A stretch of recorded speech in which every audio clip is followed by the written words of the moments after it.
Why is it so hard for us to judge the value of tea? Hi, welcome to Flowing Jun channel. Have you ever wondered why some tea are so expensive, while other kind of are cheap? Do they really worth the price? Most people I know rely kind of either on their taste, personal reference, or other tasting notes to compare. But there are still a lot of tricks going on with this kind of hundreds or millions of teas you can choose in the market, and you just don't know. As a China certified tea taster and sommelier, I'm here to share with those secrets in the tea world. So basically, there are two main reasons why this is so tricky. First, this tea is not standardized product. So also, this is an agricultural product. That means there's kind of no universal benchmark to help us assess the quality. Also, it depends on climate actually. So each year, it tastes just like different.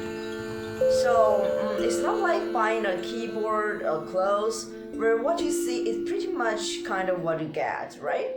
You get this year, no matter what happened, it won't change next year. You get the same thing. Tea is kind of different. It may look like almost identical if you are not familiar with the specific tea type, and there's only subtle difference there. But the flavor, if you brew them, it could vary dramatically from like variety means trees, and from year to year even. It's the same kind of tea. Second, the way professionals evaluate tea isn't something we can learn overnight. There are like countless types of tea with their very own product process. So if you're just about like personal preference to choose tea, it doesn't matter, right? It's just simple. You choose what you like. Sometimes we are paying for fancy packaging or branding or something like compelling stories. What I'm talking about here is something different. It's about assessing the real market value of the tea. So by that I mean if you're stripping away all the extras, the name, all the stories, the ideas back there, and just only asking one question: what is this tea worth at its source? So this is the value I want to judge, especially when I choose tea for my brand, and it's not easy. It actually requires a mix of theoretical knowledge and years of experience to do that. So the challenge here is not like the keyboard I can choose from Amazon. I can do the comparison. The price of tea doesn't reflect quality, and it happens a lot. If you don't know the tricks, you might be fooled. Nobody gonna point it out like this tea you bought is too expensive or this is too cheap. It is something is hiding there. You just don't know. You have to find the right price by yourself if you're a tea vendor like me. But we still need to buy some tea, right? There are already some website or KOLs.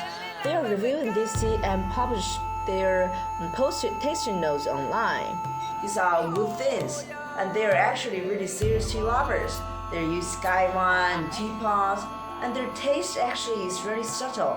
Because I learned a lot from them. It's totally amazing. And beyond that, for more objective results, like for us, I want to really know how much that's the cost of it and should we pay for it. We rely on something we call like tea company. It's kind of different what you might thought for a tea. Let's look at some basics here. On right is a gaiwan. Some of you might already be familiar with it. It's very common in tea brewing.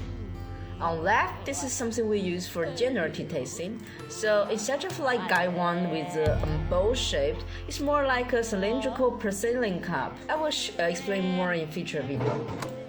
So when we evaluate tea, it's not about like just enjoying it with a cozy mug or gaiwan. It's more like a science experiment every time. Sure, like tasting is the key here, but before we even sip, there are like countless factors to consider and a lot of steps to do. like how we sample the tea, the brewing method, and every step of the analysis is completely different. Each details actually matter the result. After all these steps, we come to the real secret here, the experience.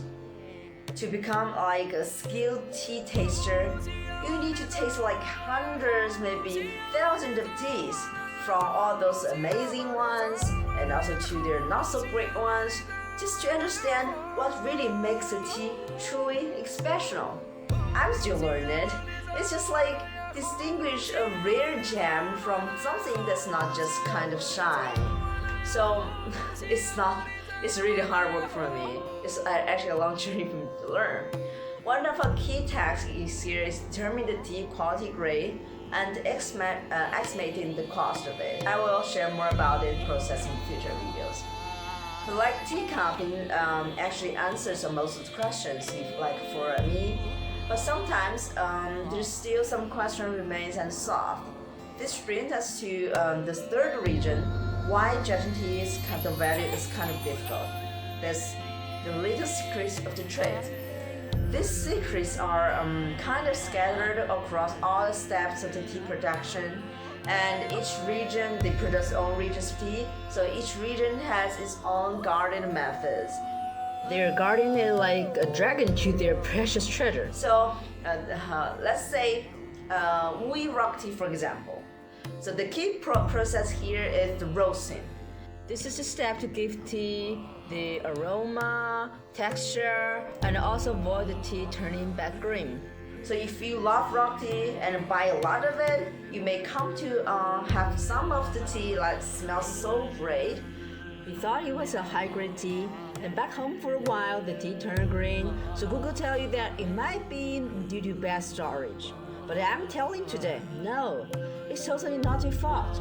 If rock tea is not roasted, if it's not fired, that is, if some processes are reduced in production, it may have a high fragrance, but cannot be preserved for a long time. Don't blame yourself for maybe your the poor storage, how you treat the tea. It's not your fault. This is one of those secrets your tea vendors are either they are not aware of it or they just play with you. Okay, so this is just one example. Across different tea types with new techniques constantly emerging, how to identify these little secrets is not as easy as before. It's just like cracking a secret recipe that evolves with each generation, and guess how many generations out there? And different kinds of teachers have their own professionals to make their own secrets. So a lot of people get confused. Even my teacher, even me, got confused a lot. So tea is more than just a drink. Even without all those fancy packaging or the big names who made it, or the story behind it, tea has so much to share already. So on this channel, I want to uncover those stories with you, the people, the places, the passion and secrets behind each cup. If you are curious as I am, hit the subscribe button and let's explore the world together. Cheers!